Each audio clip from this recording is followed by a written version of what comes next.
How are you squeezing in joy during these cold and dark winter days?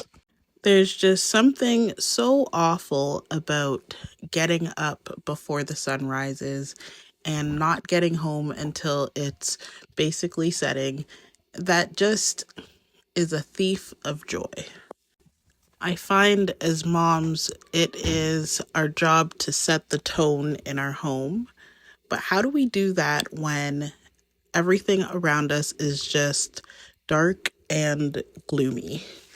I know that January can be a hard month for a lot of people because of just the weather and how isolating it can be.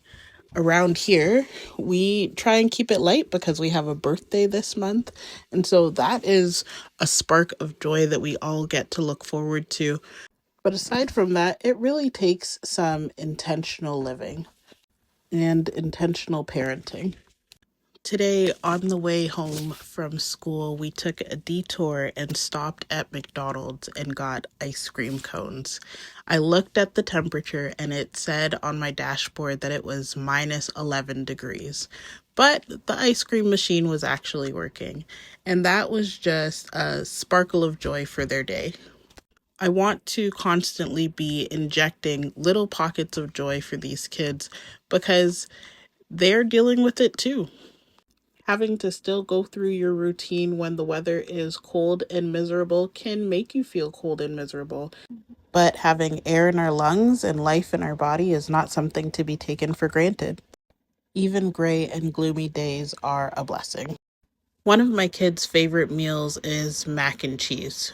So I've developed this stovetop recipe where it's essentially a lot of the same steps, but it's a little bit creamier because it's not going into the oven to bake.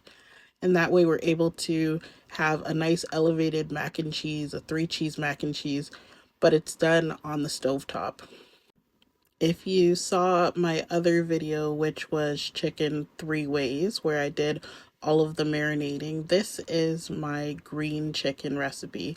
And what I love about it is it's also weeknight friendly because we take everything, pour it into a baking dish covered up in the oven, and it comes together really quickly. From one mom to another, I want to encourage you to literally count your blessings during these dark and gloomy days and to throw in some scheduled and impromptu joy for those kiddos. Ask you and follow for more mom content.